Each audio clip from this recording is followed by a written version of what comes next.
Halo, halo Kak Alin, apa kabar? Semoga nanti kita bisa kolaborasi ya Kak Alin. Halo Kak Andrew.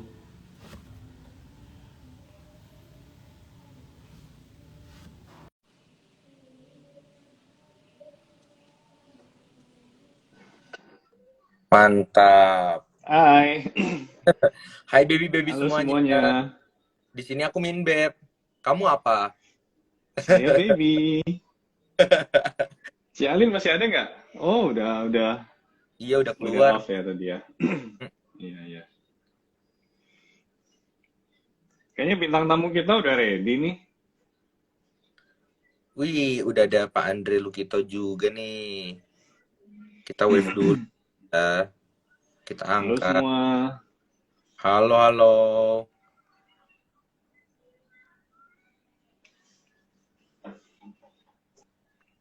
Halo Pak Halo, Andre. sorry, Hai. telat tidur telepon Sore, dulu saya. sore. Andre, Apa kabar Pak. Koko? Ya, baik-baik Pak, Mas Stephen ya. Iya betul bro. Apa kabar? Iya. Ini CVV-nya belum ya? Ini udah kok, tinggal didorong CVV aja. sudah. Tinggal Oke, diklik oke aja. Lagi di mana Ko Andre? lagi di Bandung saya. Di Di Bandung Bandung. aja. Iya, di Bandung aja. Halo Oke, Civivi, apa kabar? welcome. Welcome Halo, CVV. sebentar saya, halo Pak, saya balikin ini ya monitornya. Ya, wah itu cat apa nih? Kasih tahu dong. Bukalapak, Pak, Bukalapak. Lukisan Pak, lukisan. Oh, iya, lukisan.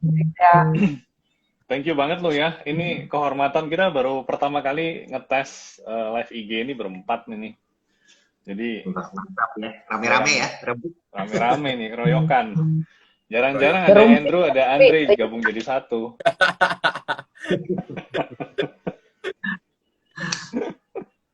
Iya. Oke, Mungkin, Steve, silakan dibuka. oke. Aku mulai duluan ya. Halo semuanya, perkenalkan aku Steven Julian Wijaya. Kalian bisa panggil aku Steve aja, biar lebih efisien juga. Nah, aku kali ini itu sebagai mewakilkan bebas investasi, aku bisa dipanggil Minbeb atau Mimin Bebas. Dan aku bakal manggil kalian sebagai followers-followers atau audiens di sini adalah baby-baby ya, karena baby itu adalah singkatan dari bebas investor. Nah, baby-babynya kan cute banget kan namanya ya, gemesin gitu loh. Nah, gemesinnya sama kayak CVV nih. Ini paling cantik di sini. Yang paling Ya, cewek cantik. satu-satu. Cewek satu-satunya. Bener banget. Oke, mungkin kita bisa mulai kali ya, dari Pak Andrew dulu atau dari aku nih? Oke, dari aku dulu boleh. Ini Boleh. banyak sebenarnya yang mau ditanya nih, sesi 1 jam, mudah-mudahan cukup ya. Cukup. Oke, aku pengen pengen tahu apa namanya eh, Investor Academy Indonesia ya. Ini sebenarnya ini komunitas gitu ya, atau sebenarnya grup edukasi gitu sih. Terus berdiri ini sejak sejak kapan ya, Ko Andre atau CVV ya? Mau saya CVV? Andrea lah. Tok. Oke, oke. Ya. Ya ini selamat siang nih, Bro Stephen ya, Baby Stephen ya, saya panggilnya ya. Minbeb. Minbeb Steven. Hmm? Minbeb. Oke, oke. Nah, sama sama Pak Andrew ya, selamat siang. Thank you nih udah diundang nih kita ke Bebas Investasi ya, diskusi sama-sama. Sama-sama. Sama-sama, Nah, makasih ini juga. ya kalau sejarahnya sih kita memang di IAI, kita sebutnya IAI, bukan AIA ya, tapi IAI. Nah, itu kita berdirinya tuh tahun 2020 sebenarnya baru sih, Pak Andrew ya. Jadi 2020 sekitar Mei atau Juni ya kalau kurang lebih.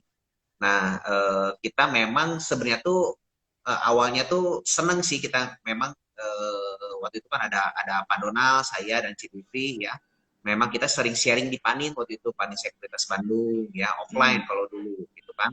Dari tahun 2018 atau 2019 lah udah sering-sering sharing gitu ya. Nah, waktu itu kan pandemi nih, jadi kebetulan karena nggak ada banyak kerjaan gitu kan, dagang juga, usaha juga kan lockdown gitu kan, jadi akhirnya kita sharing lewat YouTube, responnya cukup bagus gitu kan dari YouTube-nya. Dan kita juga punya beberapa saham yang kita pegang juga kan, jalan juga ya, Baker gitu kan. Dan kita memang akhirnya bantu sharing lah ke teman-teman yang kebanyakan waktu itu bingung ngapain ya. Jadi belajar investasi lah. Nah, dari sana berkembang jadi komunitas nih Pak Andrew. Jadi sama-sama kita di komunitas ini tuh jadi saling diskusi, sering sekali diskusi ya. Beda emiten bareng, diskusi satu emiten ini bagus, menarik atau enggak, atau kadang-kadang kita panggil meet the CEO. Nah, seperti itulah kurang lebih kegiatannya Pak Andrew. I see. Jadi pendiriannya itu berapa orang kok? Bertiga, berempat, berdua? Sebenarnya sih foundernya saya sih, yang pertama kali bikin YouTube saya gitu. Oh, oke.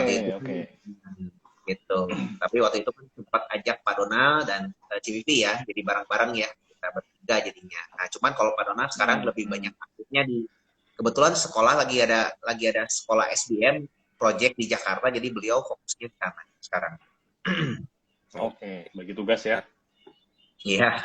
Terus kemudian setelah dari tahun 2020 kan, itu aku kan juga sering lihat ya di apa namanya IAI ini sering banget ngundangin emiten kan gitu ya.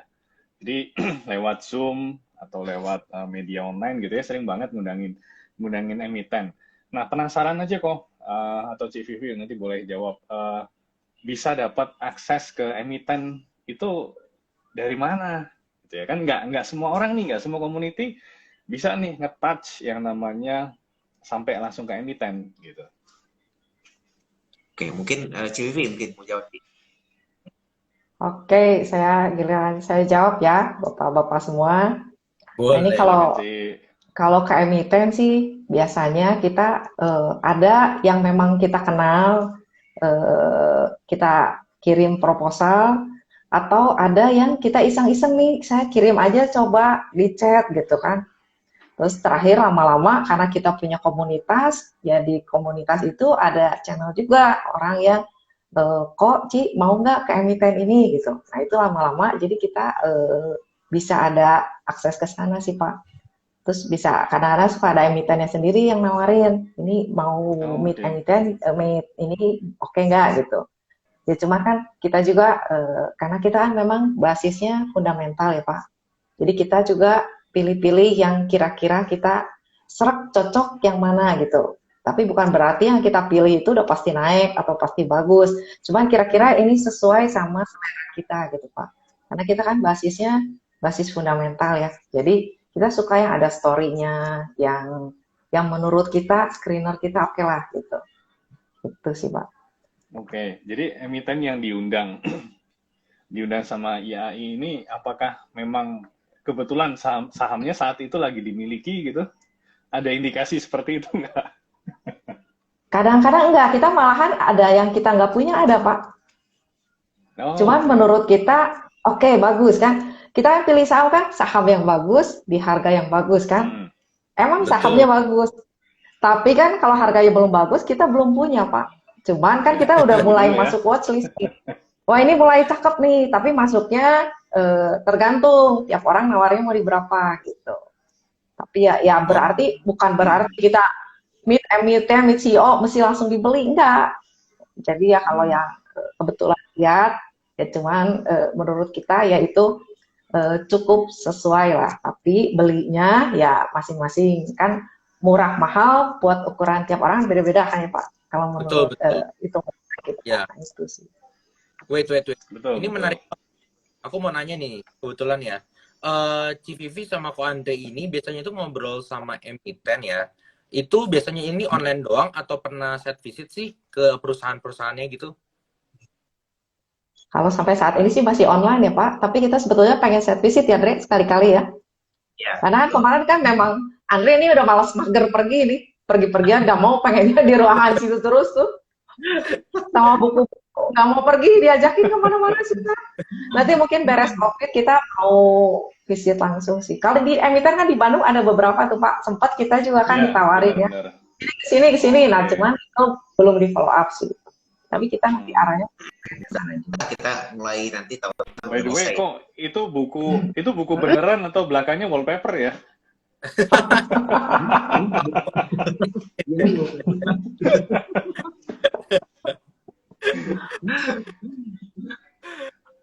Iya, iya. Terus kalau bicara, ya lanjut Steve dulu deh, silakan. Oke. Nah, tadi kan udah ada sempat ngomong mau set visit gitu ya. Ada nggak sih, sama Ko Andre yang pengen paling di set visit itu spill dikit deh. Maksudnya di sektor apa atau emiten apa gitu. Kita senggol-senggol dikit nih. Dre, Oke. Lempar-lempar. Ya, mudah-mudahan sih ya, kita lagi janjian ya satu emiten mungkin tahun depan ya. Nanti kita mau visit factory-nya dia. Kebetulan di Kalimantan kayaknya sih kita nanti ada di Kalimantan. Ya, kebetulan kan plan-nya dia tuh baru datang tuh dari China tuh di Oktober ya. Kita rencananya tuh install-nya katanya tuh runningnya di Januari ya. Kita pengen lihat juga ya runningnya seperti apa di Januari. Ya mudah-mudahan ada bisa ke sana ya gitu set visit ya. Nah, kalau yang Bandung sih kemarin kita pernah tawarin ya. Nanti kita juga mungkin, tapi belum janjian sih. Mudah-mudahan bisa juga ada satu pabrik ya, pabrik industrinya industri kertas ya. Tapi ya nantilah gitu kita akan spill ya gitu. Oke, thank you Ko Andre. Nah, Industri kertas kayaknya udah langsung bisa ketebak sih. Tapi nanti di belakang aja. Siapa tahu tebakannya salah gitu kan. Pak, ya Pak, yang bagus di harga yang bagus ya. Harusnya Iya, tergantung. iya. Setuju. Lanjut Steve. yang makanya yang nonton ini ya banyak sama nggak boleh keluar dulu nih. Terakhir-terakhir ini spill nih jangan-jangan. Nah, kan AI ini kan udah sampai, maksudnya dari tahun 2020 sampai 2022 ini kan masih terus bertumbuh lah ya, istilahnya kita bilang growth ya. Nah, sebenarnya apa sih yang pengen dicapai next levelnya? Mungkin bisa ke 1 bulan ke depan atau 5 tahun ke depan gitu. Dari IAI ya mungkin ya. Oke. Iya, betul. Ya harapannya kita sih visinya kita dari awal kita sih konsistennya ingin menciptakan atau nggak ingin membantu teman-teman menjadi investor yang mandiri ya. Artinya tuh bisa berinvestasi mereka secara mandiri dan bebas finansial lah. Harapan kita ke sana ya. Visinya kita membantu. Nah, jadi kita komunitas kita lebih banyaknya ke edukasi. Nah, harapannya kita sih mungkin ya dalam waktu dekat atau tahun depan sih kita pengen bikin akademi sih sebenarnya tuh ya. Udah ada set ya, mudah-mudahan bisa berjalan lah gitu. Amin, amin. Boleh Pak Andrew, Pak. Lanjut. Nah, oke. Tadi kita udah bahas IAI-nya. Yang gue sekarang pengen tanya adalah personal nih, masing-masing di Cici maupun Koko gitu ya. Nah, kalian tuh sebenarnya background-nya apa sih masing-masing? Kok bisa tahu-tahu masuk ke dunia capital market gitu ya? Yang bobotnya itu lebih ke arah fundamental, hitung-hitungan, angka gitu kan. Fundamental kan semuanya udah tinggal ya kalau nggak angka ya yang dihitung gitu kan, rasio macam-macam gitu kan ya. Nah, ini banyak baby-baby yang pengen tahu nih pastinya. Boleh silahkan dulu siapa ini? Andre dulu lah. Civi silakan sih. Oke, Andre dulu lah. Tuh. Oke dulu. Oke. Oke. Dari ya. huruf T dulu, A dulu. Oh, dari Abjad ya? dulu ya, Ci.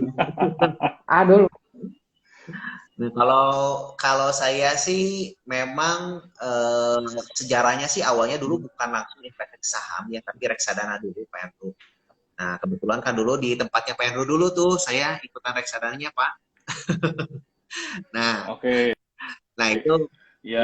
nah itu apa namanya itu dari tahun berapa ya? Dari tahun 2013-14 lah. Lebih, sorry. Agak lebih ya, lebih belakang ya. Tepatnya lupa lagi saya ya. Cuman waktu itu tuh kan sempat alasannya kenapa waktu itu salah satunya tuh Jokowi pengen naik tuh. Jadi reksadana banyakin gitu kan. Kayaknya saham bagus deh ke depan ya. Biasa kan orang awam seperti itu ya harapannya. Nah, sampai tahun 2017 tuh hasilnya cukup bagus reksadana ya. Karena tapi saya ingin dapat lebih lagi lah setelah baca banyak buku ya, Warren Buffett gitu ya. Buku-buku yang ada di Indonesia lah ya, belum ada yang di luar negeri. Jadi nyoba lebih agresif lagi. Nah, lebih agresif dan independen lah, lebih sendiri aja deh, kayaknya lebih maksimal gitu hasilnya gitu kan. Reksadana, oke profit, tapi mungkin menurut saya kayaknya belum maksimal gitu waktu itu. Nah, jadi akhirnya tahun 2017 akhir tuh mulai tuh investasi sendiri. Ya, waktu itu kan apa namanya tuh eh jadi banyak tanya-tanya, tanya sini, tanya sana gitu ya, Pak ya. Nah, lalu saya sih bermulanya nggak dari fundamental ya, tapi semua gaya dilakonin gitu kan. Ada gaya teknikal lah, gaya banarmologi, apapun dipelajari gitu ya. Jadi nggak cuma fundamental sih.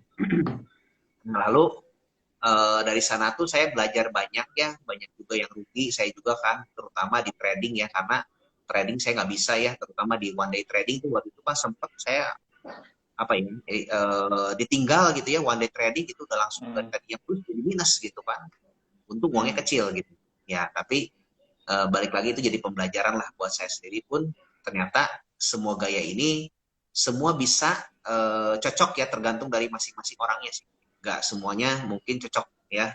Misalkan saya ternyata saya cocoknya di fundamental, ada teman yang cocoknya di trading ya, ada day trade, ada yang mungkin apapun lah ceritanya ya. Jadi itu masing-masing lah. Nah, saya nemuin di fundamental kenapa? Karena background saya sebagai seorang pebisnis sih, Pak Andrew. Jadi saya kan punya bisnis retail. Nah, saya juga suka memandang bisnis apa saham itu ternyata enaknya dipandang sebagai sebuah bisnis gitu. Jadi bagi saya itu lebih masuk akal gitu akhirnya. Misalkan contoh nih, misalkan saya beli bisnis A gitu kan, ternyata saya dapat peluang untuk investasi bisnis misalkan Alfamart atau Indomaret gitu ya. Nah, itu saya tinggal berhitung gitu kan. Alfamart ini bisa BP kapan, bisa balik modal kapan gitu kan. Worth it nggak, bagus nggak bisnisnya gitu. Nah, saya memandang saham itu seperti itu jadi akhirnya.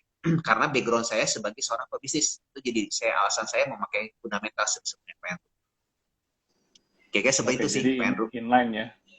Inline apa yang dilakukan, perhitungan bisnis yang real, yang retail tadi yang disebutkan sama Ko Andre gitu ya, itu inline, hitung-hitungannya. Jadi kalau mau beli company gitu kan ya, dihitung revenue-nya berapa gitu ya, cost-nya berapa, sampai ke bottom line-nya berapa gitu ya, baru dikalkulasi secara rasio-rasionya gitu kan ya. Oke, make sense sih, make sense. Nah, sekarang gantian, CVV.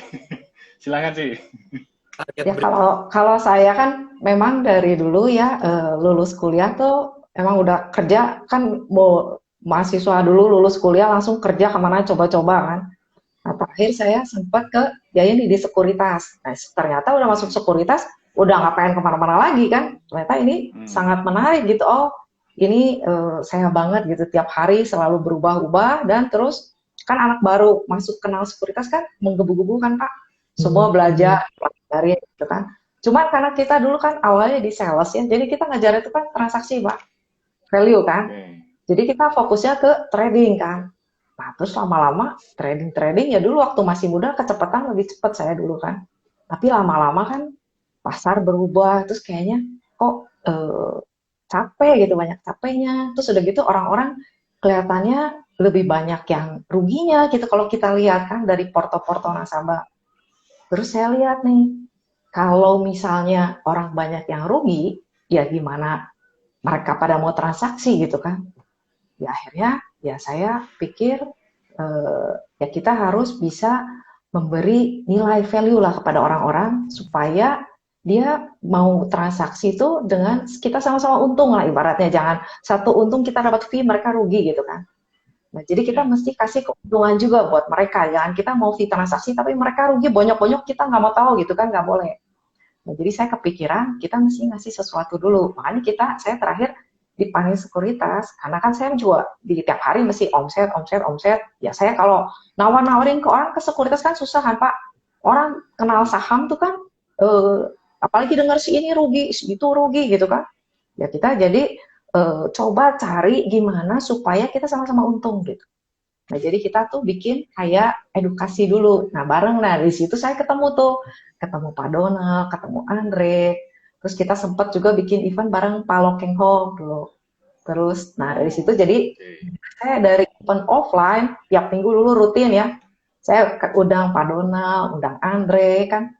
Saya lihat tuh kan dari nasabah banyak yang untung yang mana tuh. Nah kita cari tahu kan dari dia. Oh ini oke, boleh sharing nggak Pak? Belajar kita dari dia. Nah, saya belajar lah dari dia. Nah, kita ketemu lah nih di ketemuan event Palo Keko ya kita ya. Iya. Nah, kita ketemu di situ. Nah, terus akhirnya kita sering ketemuan, bikin acara bareng, beres offline-nya berhenti, akhirnya Andre bikin channel YouTube kan. Nah, udah bikin channel YouTube, ya kita sering jadi diajak Andre bareng di situ, Pak. Nah, dari situ ya saya pikir udah dibulak-balik, ya kalau gerakan saham itu gak cuma sebatas supply dan demand. Ada alasan why-nya, nilai. Karena kan saham itu ibaratnya currency ya Pak, ada nilai tukarnya, ada nilainya. Ya. Kalau kita nggak tahu nilai sesungguhnya, ya kita pegangnya tuh nggak tenang Pak. Nanti kita sering cut loss, kalau turun kita nggak berani beli gitu kan. Kalau naik kita cepet-cepet jual. Nah itu kan kadang-kadang orang bilang fear dan greed itu kan takut kalau turun gitu kan. Tapi kan sebenarnya kalau lagi naik juga kalau memang bagus itu rasa takut ngejar kita mesti dikalahin. Terus kalau berani juga kan, bukannya berani kita sembarang tubruk kan, takut juga kan, ya bukannya sembarang takut gitu, tapi takut dan berani pada saat dan posisi yang tepat, ibaratnya gitu. Dengan tahu kita fundamental, nilai, kita akurasi probabilitas kita supaya benar itu lebih banyak. Nah itu makanya, ya akhirnya saya dari trader-trader saya bertobat Pak, nggak cuma pakai garis-garis, pakai technical, tapi saya backup pakai fundamental. Itu saya belajar banyak dari Pak Donald, dari Andre sih Pak. Gitu. Jadi kita yang satu digit, trading bisa dua digit minimal lah gitu. Karena ada trader kan nggak bisa cepat hilang ya Pak. Tapi minimal dua digit udah dapet. Nah itu sih. Wah, penasaran banget nih aku nih. Sebenarnya lebih kepo sih atau pengen nanya. Ya. Tadi kan ketemu sama apa namanya orang-orang yang hebat-hebat kayak Palo, terus habis itu kayak hebat lainnya gitu kan. Biasa itu yang dibahas itu tentang apanya aja sih? Kayak misalnya ngobrolin apa gitu. Andre? Lempar lagi. Kalau saya kan memang jadi ya, kalau saya seneng tuh cari-cari narasumber sih Pak. Ya kayak Pak Lo, terus Pak Juliardi gitu ya. Terus beberapa orang. Karena saya tuh pengen jadi jembatan komunikasi mereka ke para investor atau trader yang baru-baru kan. Kalau orang-orang baru ketemu bahasa-bahasa orang lama kan rada susah ya Pak. Paling ke bahasa orang riset banyak istilah-istilah. Nah, saya tuh bisa terjemahin bahasa yang susah jadi simple. Makanya saya sering tuh bikin-bikin webinar kan. Kita suka kan sama Andre juga. Supaya apa? Supaya kita tuh bisa kasih nilai ke orang juga. Nah, itu jadi visi misi IAI juga. Kita tuh pengen memberi nilai buat para investor-investor. Jadi teman perjalanan investasi mereka lah ibaratnya. Nah, kalau dari mereka saya belajar pengalaman, karena kan mereka jam terbangnya tuh jauh lebih dari kita kan. Terus dari mindset, dari segala macam tuh kita belajar banyak tuh. Kalau ngobrol sama mereka, udah nggak bisa berhenti Pak. Kadang-kadang ya, sampai udah jam berapa aja udah nggak tahu jam berapa gitu. Ini udah asik gitu, seru ya. Kan kadang-kadang nggak cuma soal saham aja, tapi pengalaman hidup mereka, cerita dia tuh menarik ya menurut saya ya. Nah terus kita kalau nanya-nanya begitu juga kitanya jadi dapat sesuatu gitu. Ternyata ada begini ya. Mungkin nggak selalu langsung dapat insight ya, tapi nanti kalau kita ketemu sesuatu ini di kepala tuh kayak nyambung-nyambungin gitu. Oh ini yang waktu itu si Bapak bilang gitu. Kalau nggak yang waktu itu kita pernah obrolin. Nah kurang lebih seperti itu sih Pak. Oke, menarik. Oke, story-nya nyambung ya. Tadi dari Pak Keng Hong gitu ya. Pak Keng Hong juga hobinya ngevaluasi gitu kayak ngitung-ngitung. Oh, oke. Jadi puzzle yang tadinya di kepala saya tuh banyak bolongnya gitu ya. Satu-satu mulai keisi nih puzzle-nya nih. Lanjut, Steve. Ya. Oke. Aku itu pengen nanya lagi, ini mungkin lebih ke siapa ya? Ke Ko Andre sih. Nah, pertanyaannya itu lebih apa ya? Bisa dibilang juga Ko Andre itu kan sering sama analis ya kok, ngobrol sama analis tuh. Nah, menurut Ko Andre pandangan ke depannya ini lebih bearish atau bullish sih ke depannya? Oke. Eh, untuk jangka panjang ya. Yes. Sorry, kayaknya nge-lag ya. Ya, lagi muter-muter Ya, Andrenya lagi tuh. muter. Ya, udah. Putus ya. Jelas kok. Lanjut. Udah sekarang. Oke. Ya, kalau untuk jangka panjang sih, saya sih masih melihat pasar Indonesia ini masih sangat cantik ya.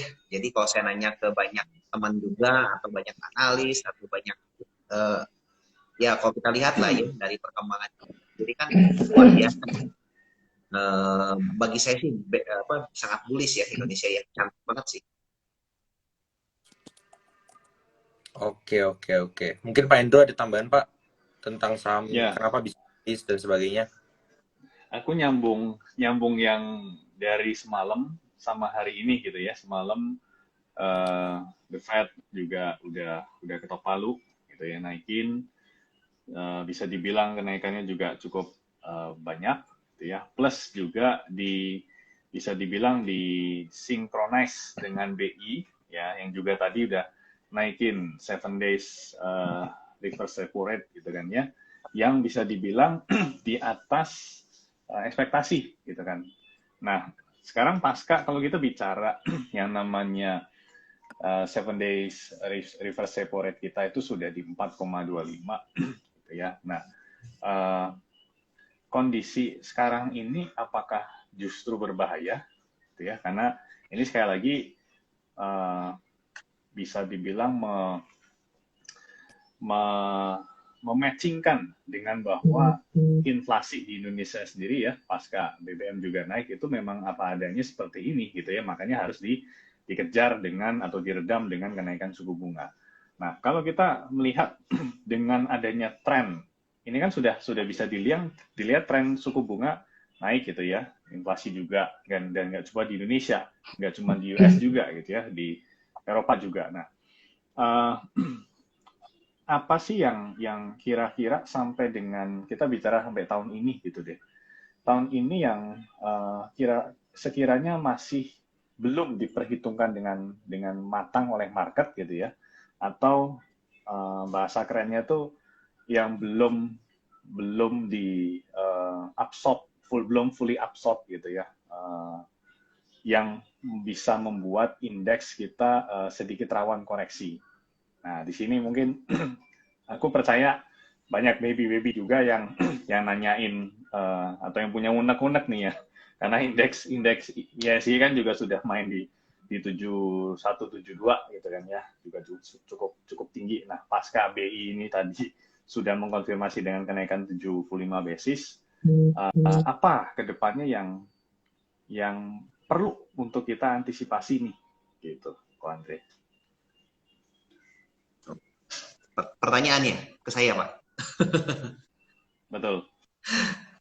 Oke, kalau dilihat sih, kita lihat kan kenaikan yang dilakukan Fed malam ini kan sekitar 0,75 ya, tadi katakan Pak Andrew, udah betul ya Pak ya. Nah, nanti masalahnya tapi kenapa pasar merespon dengan negatif gitu ya? Karena ternyata Fed ini akan masih lebih agresif untuk kedepannya ya, yaitu sekitar mungkin tahun ini akan naik lagi 0,75, bahkan mungkin totalnya akan mencapai 4,2 ya tahun ini di menurut konsensus ya, dan tahun depannya akan naik lagi justru menjadi 4,6. Padahal tadinya kan diperkirakan oleh market itu mereka baru siap-siap di 4% ya, dan tahun depan tuh nggak naik flat gitu kan. Mereka berharap di tahun depan tuh ada kemungkinan besar nggak ada kenaikan suku bunga lah flat gitu ya. Tapi ternyata konsensus yang terakhir itu dari Powell itu ngomongnya naik tuh 0,4, jadi sekitar 4,6 ya. Baru akan turun rate itu di tahun 2023. Jadi kalau sekilas kan sampai 2 tahun ke depan tuh kita akan dihadapi oleh banyaknya kenaikan suku bunga. Nah, ini kan akan jadi fear sebenarnya kalau kita lihat. Nah, sedangkan di Indonesia sendiri kita lihat kan belum waktu dekat ini kenaikan BBM nih, adanya inflasi kan. Dan bulan depan kita akan lihat nih apakah inflasi akan tinggi atau enggak. Makanya diantisipasi betul ya dengan 0,5 tadi kenaikan, menghindari dolar juga kan semakin menguat terus gitu. Nah, kalau menurut saya dalam jangka pendek ini memang itu akan jadi fear ya. Tapi kita bisa berkaca pada tahun 2021 di mana Jeremy Powell juga ngomongnya tuh inflation is transitory. Inflasi itu hanya bersifat sementara gitu kan waktu tahun 2021.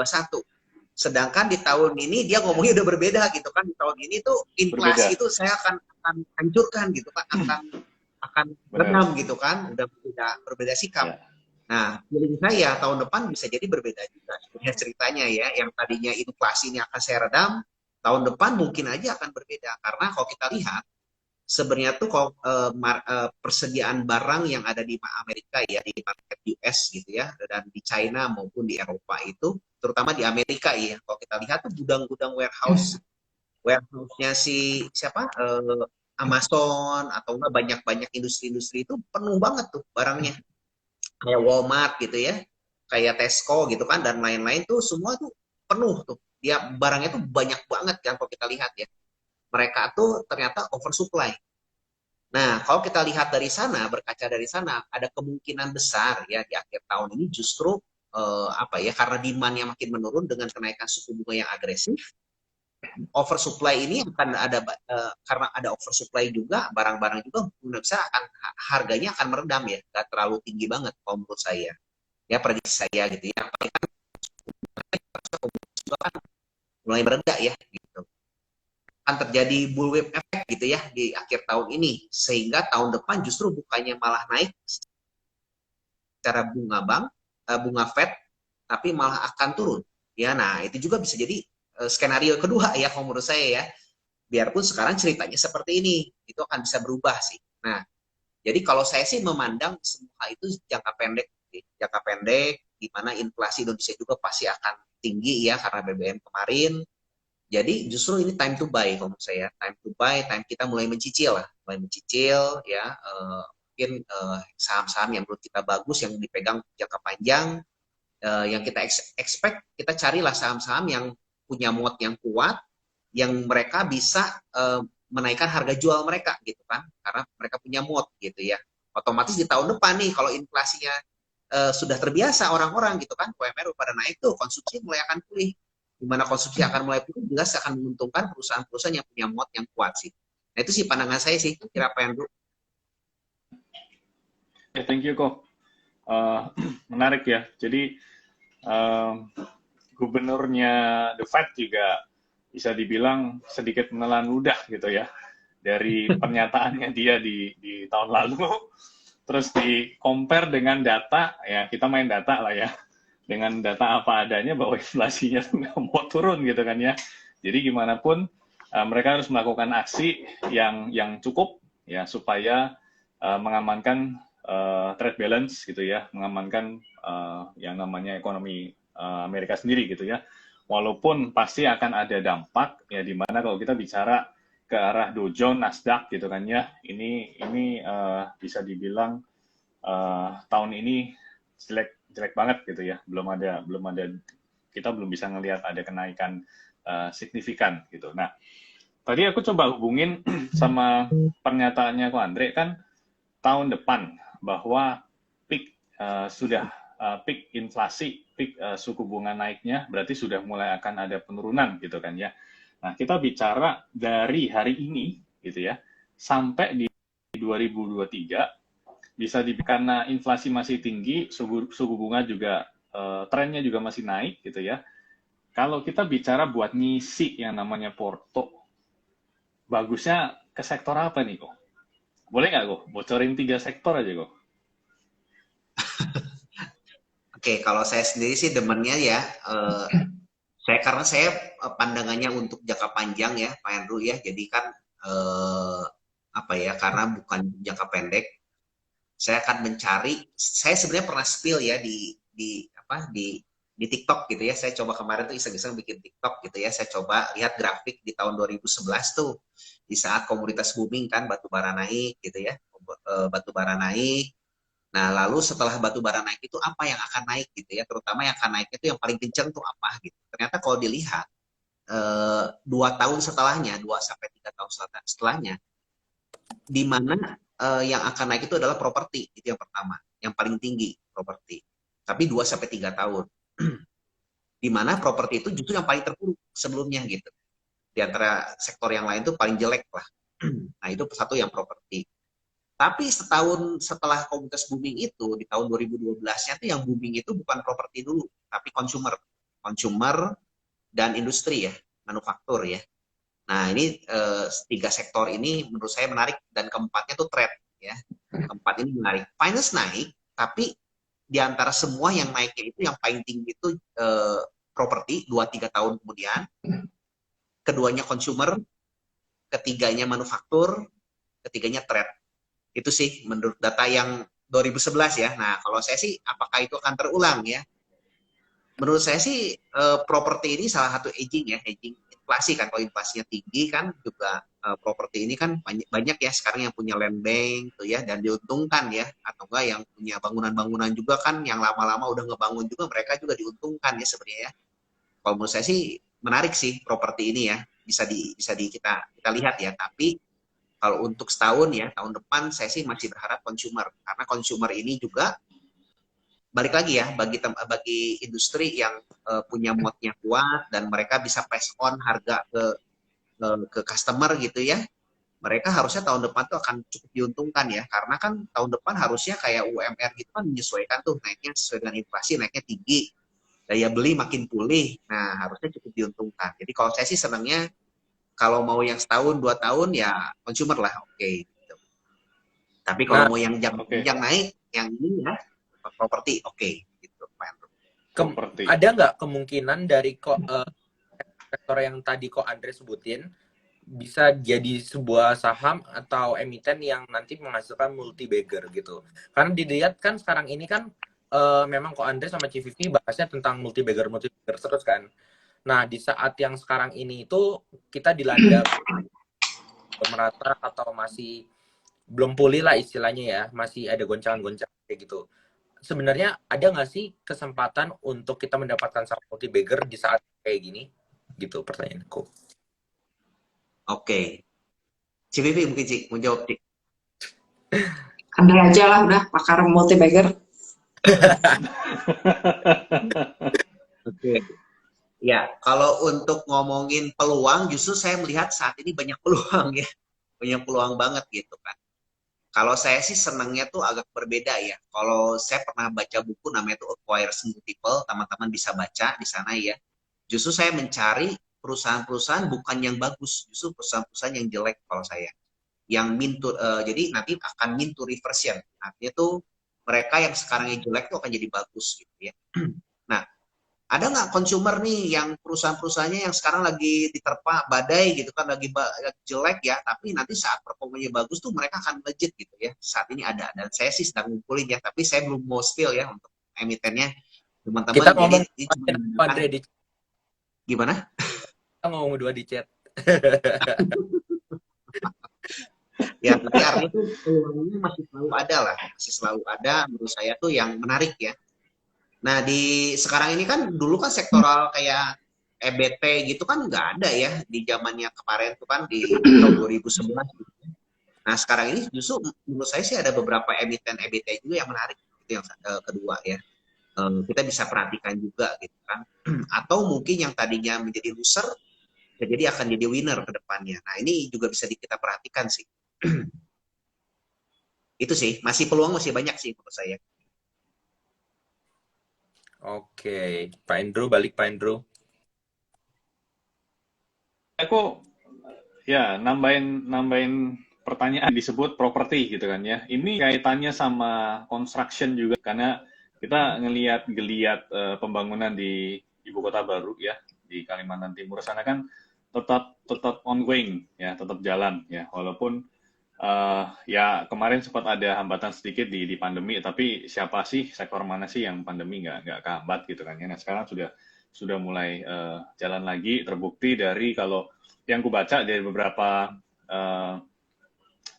apa namanya kontraktor di sana yang SOI gitu kan ya, itu kan kontraknya juga terbantu banget nih karena memang lagi pembangunan gede-gedean di sana. Nah, sektor construction ini apakah bisa dibilang juga masuk ke dalam watchlist-nya kalian nih, gitu. Mungkin kalau CVV mau bantu jawab boleh, silahkan. Ini Koko kayaknya masih muter-muter nih tadi. Iya, benar Kalau benar. saya coba jawab menurut selera saya ya Pak. Wih. Nah kalau menurut saya ya konstruksi itu kan sektor yang kasarnya ada tugas negara kan ya Pak. Dia Ya. bikin fasilitas umum kan, fasilitas publik kan. Otomatis bukan yang profit oriented yang profitable banget gitu kan. Nah terus kan kalau dilihat juga rasio-rasio utangnya kan lumayan cukup tinggi ya. Nah kalau misalnya mereka kesulitan pendanaan, mereka kan nggak bisa dapat tender-tender baru kan. Nah jadi kalau dia naik, saya pakai itu buat momentum aja Pak. Tapi mungkin bisa beggar, tapi nggak bisa ngelipat naik terus gitu kan. Nah, terus juga ada kendala nih, kalau kita ganti presiden ya, apa itu masih tetap jalan gitu. Sekuat mana dia naik gitu. Jadi bukannya terus bikin tanjakan terus, tapi kadang-kadang suka bikin gunung, bikin lembah gitu kan. Gerakannya kalau lihat di pergerakan harga kan enaknya buat di swing ya. Nah kalau itu menurut saya. Tapi kalau kita dapat harganya yang bagus itu saham bagus di harga yang bagus. Kalau harganya bagus, ya mungkin kita bisa buat beggar juga. Asal masuknya ketinggian. Nah itu sih Pak. Oke.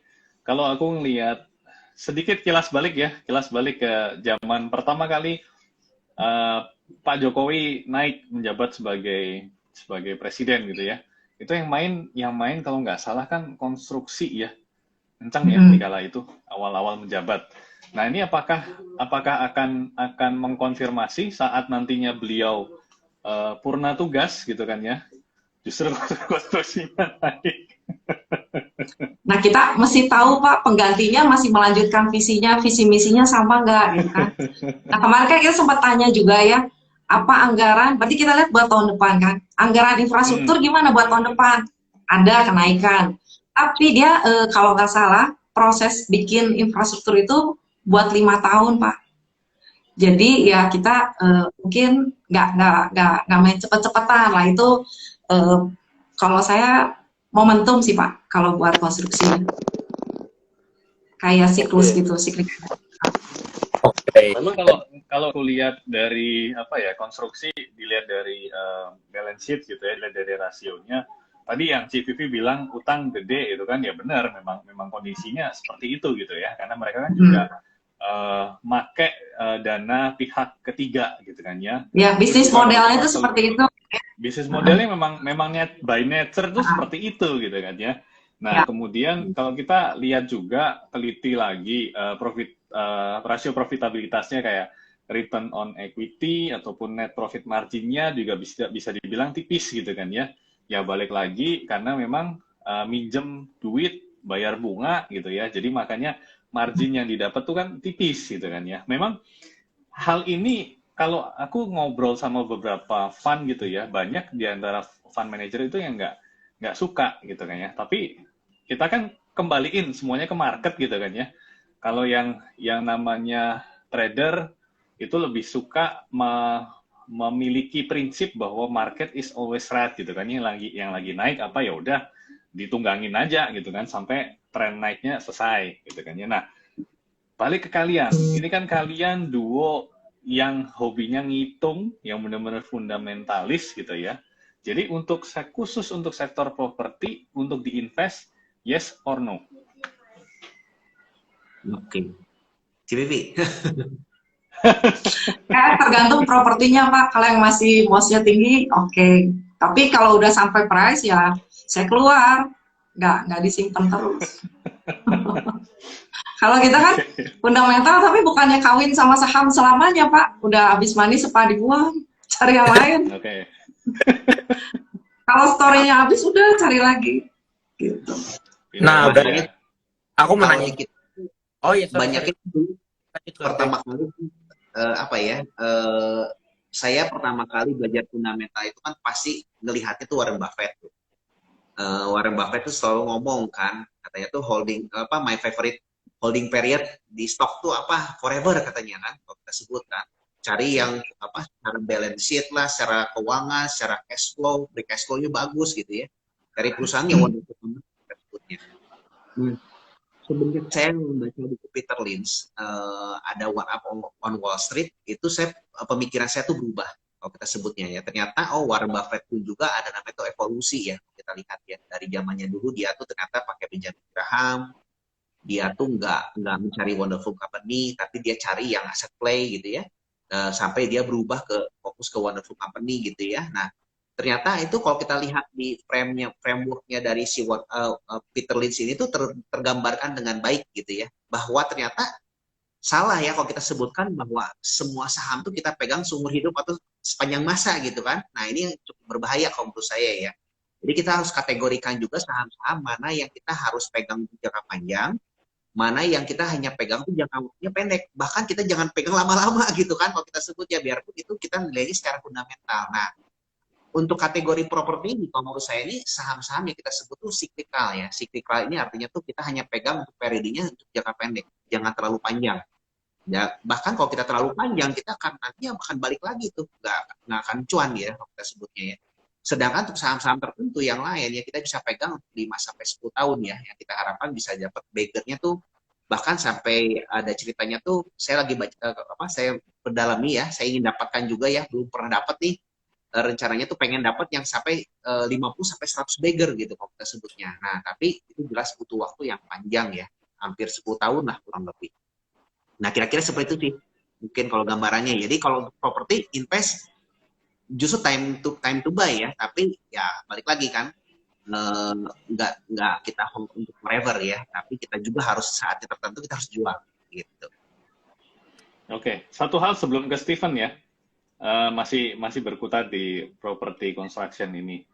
Gimana dengan kawasan industri Jababeka, Hija, ya, yang kita bicara bahwa kawasan industri ini kan memang mau dihidupkan gitu ya, karena ya Menteri Pariwisatanya sudah ganti, gitu ya, terus yang baru ini menjabat kan memang pengen fokus juga tuh bahwa pariwisata sebagai salah satu pendapatan negara yang harus diutamakan gitu kan ya, dan pelonggaran terhadap beberapa kawasan tersebut memang sudah dibuka ke investor asing. Nah, perihal di kawasan industri Jababeka, aku pengen dengar point of view dari Cik Vivi maupun Ko Andre.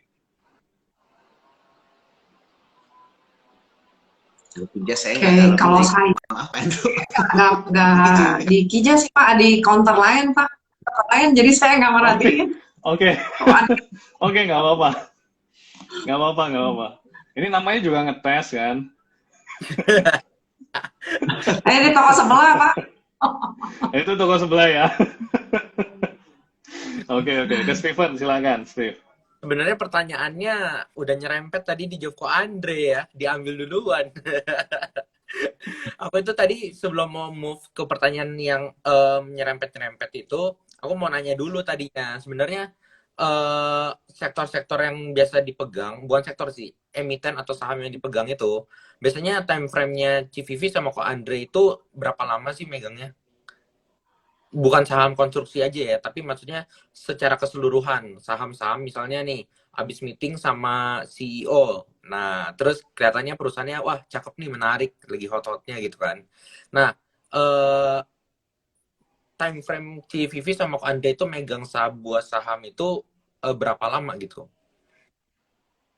Oke, kalau dari saya dulu ya mungkin ya Ci ya, kalau untuk sahamnya saya akan bagikan ya, kan kalau menurut Peter Lynch itu ada 6 kategori saham ya. 6 kategori saham itu yang pertama tuh dari fast grower ya. Fast grower, ada yang namanya tuh Starward, yang ketiga tuh slow grower, yang keempat itu adalah asset play, yang kelima tuh cyclical, dan yang keenam itu adalah turnarounds.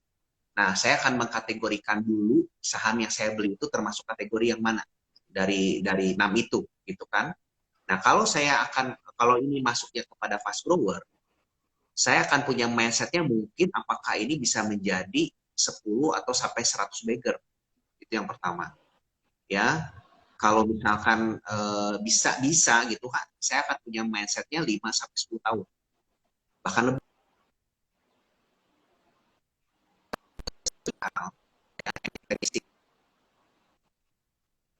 Ini nggak bisa dipegang lama-lama gitu kan, mungkin hanya 1 sampai 2 tahun ya, kalau menurut saya ya. Untuk 3 tahun saya jarang ya, bahkan cuma kurang lebih setahun atau 2 tahun lah cukup ya. Itu juga 2 tahun juga jarang sebenarnya untuk cyclical ya. Kalau kita dapat momentumnya pas, setahun pun juga udah selesai gitu kan, kita selesai jual juga ya gitu. Nah, tapi kalau untuk misalkan kategori yang lain nih, kayak turnaround. Nah, turnaround ini kan masuk ke mana dulu? Apakah turnaround ini akan berubah ke nantinya ke fast grower, ataukah akan berubah ke cyclical? Nah, saya akan teruskan tuh ke apa namanya tuh kategorinya gitu kan. Jadi tergantung. Kalau turnaround-nya akan masuk ke fast grower, itu mungkin bisa pegangnya panjang. Tapi kalau turnaround-nya hanya ke cyclical, ya akan pendek. Mungkin seperti itulah kurang lebih kalau dari saya ya. Nah, kalau Civivi Oke. gimana, Ci? Kalau saya bagi ada yang buat diinvest simpan lama, memang nggak saya bolak-balikin. Tapi karena saya memang nalurinya kan memang dulu tukang dagang, sama tukang dagang ya.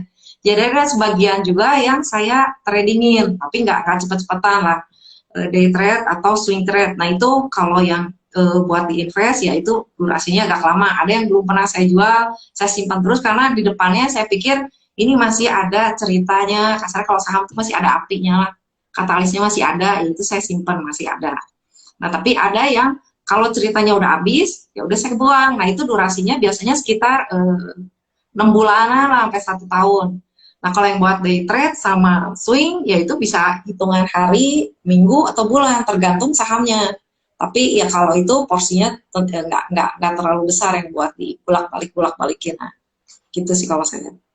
Oke, thank you Civivi, thank you Ko Andre. Mungkin tadi ada yang nanya juga kan, semoga kejawab ya. Siapa tuh yang nanya tuh? Bentar. Charles underscore sweet, dia bilang minimal berapa lama, semoga ngejawab ya. Nah, belum kita ambil dari floor ya Pak ya. Aku ada satu pertanyaan lagi sih. Ko Andre, apa namanya? Di akhir tahun 2022 ini akan terjadi window dressing atau enggak? Prediksinya Ko Andre sama Civivi. Saya sih nggak tahu ya, mungkin Civivi itu lebih paham tuh. Saya juga kurang tahu sebenarnya kan. Kita nggak tahu ini valuasi pas akhir tahun itu pasar seperti apa kan. Biasanya kalau udah naiknya udah banyak, targetnya udah nyampe, yang ngapain capek-capek ditarik lagi gitu kan window dressing kalau memang udah ketinggian naiknya gitu. Tapi kalau targetnya belum nyampe, ya mungkin mesti ditarik ya sampai ke target kenaikan selanjutnya gitu kan. Hitung-hitungan akhir tahun kan begitu biasanya ya. Kalau dia udah naik udah kenceng, ngapain ditarik lagi gitu kan? Nggak, di depannya nanti kan berat ngejar tahun berikutnya. Apalagi kalau uang-uang gede biasanya kan. Tahun ini targetnya udah nyampe. Kalau sekarang dikasih ketinggian, nih tahun depan saya masih ngejar berapa gitu kan? Nah mungkin ada hitung-hitungan seperti itu ya. Tapi kita nggak tahu ini buat bulan depan aja saya nggak tahu ini keberapa gitu apalagi akhir tahun. Apapun bisa berubah-ubah terus kan ya.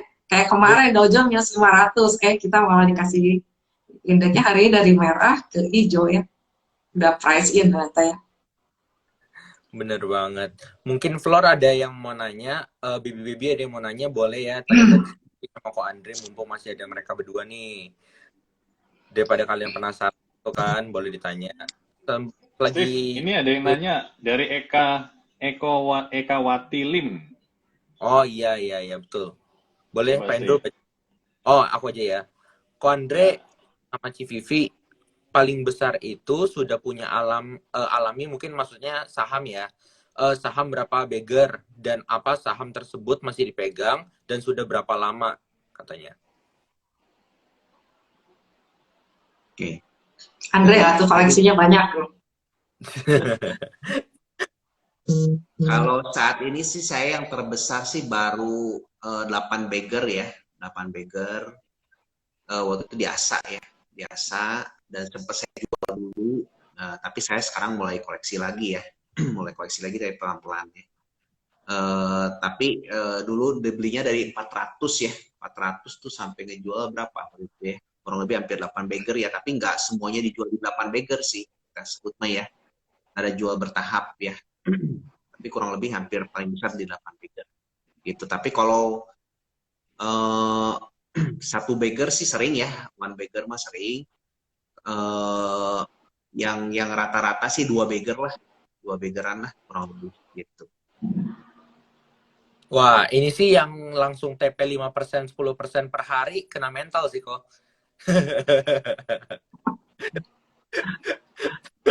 CVV ya, CVV. Kalau saya sih belum banyak ya, paling satu bagger pernah, tapi saham juga nggak banyak karena ya itu ada trader kan susah mau ngumpulin sampai berbager-bager kan, dapat satu bagger aja saya udah seneng gitu ibaratnya gitu ya. Saya belum belum banyak sih, baru dua saham yang udah bagger. Oke, berarti udah terjawab ya guys. Terus ada lagi yang nanya nih, Elvin Jaya 3, Ko Andre, CVV, apakah market mendewasakan kalian juga dalam kehidupan sehari-hari? Terima kasih, Ini Angel Health pertanyaannya sangat sangat dewasa ini. dan bijak ya. Silakan, silakan. Saya ada satu quotes yang menarik ya. Sebenarnya saya semakin pengalaman saya semakin banyak di market itu justru betul ya. Semakin menyadarkan saya juga harus bersikapnya tuh lebih sabar gitu kan, lebih sabar. Nah, ini ada satu quotes yang saya menarik ya, quotes-nya sedang saya buka dulu nih. Dari George F. Baker. To make money in stocks, you must have the vision to see them, the courage to buy them, and the patience to hold them. Patience is the rarest of the three ya. Jadi kuncinya tuh paling penting tuh disabar ya. Jadi pengalaman saya di market ini tuh justru saya merasa saya harus jadi orang sabar ya. Semakin lama harus jadi orang sabar tuh uangnya tuh makin tebal ya, kayak Pak Lokeng ya. Itu sih pengalaman saya. Oke, thank you, thank you. CVV gimana CVV? Kalau saya ya jadi kalau saya lagi terpuruk ya jangan terlalu sedih karena kan kadang di bawah nanti juga naik lagi gitu kan, kayak saham bottom reversal. Kalau lagi di atas ya nggak boleh jumawa juga, nanti diturunin juga sama pasar kan. Jadi kita tuh nggak boleh terlalu jadi orang pesimis banget gitu kan, yang benar-benar hancur hati gitu kan. Wah saya nggak ini jangan. Kita masih tetap optimis. Tapi kalau optimis jangan sampai sombong karena nanti kena dihajar pasar. Berapa kali tuh kalau lagi di atas ya, wah ini kayaknya bener nih saya, wah besokannya dikasih turun itu pasar. Saya belajar itu ya di pasar. Terus ya belajar sama bertanggung jawab sama keputusan sendiri gitu. Kita udah ngambil keputusan beli ini, nggak bisa nyalain orang, tanggung jawab sendiri, jari kita yang mencet. Jadi ya itu saya lebih di situ sih saya belajar banyak. Oke. Oke. Ini juga udah menjelang mau 1 jam. Mungkin sebelum kita tutup ada Pak dari Pak Andrew. Andrew bisa? Ya, pengen nanya satu aja untuk kalian berdua. Sekarang ini kalian melihat saham-saham teknologi gimana sih? Layak beli, dihindari gitu ya, atau punya opini lain? Silahkan, dari CVP dulu boleh? Kalau saya teknologi, saya lagi belum dulu Pak. Saya ada di sektor yang lain, yang lebih menarik menurut saya. Karena kan kalau menurut orang menarik, kalau menurut kita enggak, ya saya enggak maksain sih Pak. Yang penting saya nyaman. Kenapa? Kalau saya nyaman, saya suka, saya nge-hold-nya kuat. Kalau saya kata orang bagus, tapi kalau ini saya yang nggak nyaman, ya orang lain bisa untung, saya nggak bisa untung nantinya Pak. Jadi kalau menurut saya teknologi belum lah, saya masih di tempat yang lain yang lebih menarik. Oke, thank you. Gimana, Koko? Teknologi sebenarnya sih kalau kita berpandangannya untuk jangka panjang menarik sih justru ya, di saat lagi dihindari sama orang justru kita kesempatan untuk koleksi sih menurut saya gitu kan. Tapi balik lagi, semua saham teknologi ini tuh worth it untuk kita beli ya. Saya sih sampai detik ini masih hold satu saham teknologi ya, dari dulu saya kan dari tahun lalu ya kalau nggak salah, tahun lalu saya udah punya ya, sampai sekarang saya masih hold ya, masih pegang itu sahamnya saya koleksi dari dulu tuh waktu harganya tuh dari 2000-an lah gitu ya. Sebelum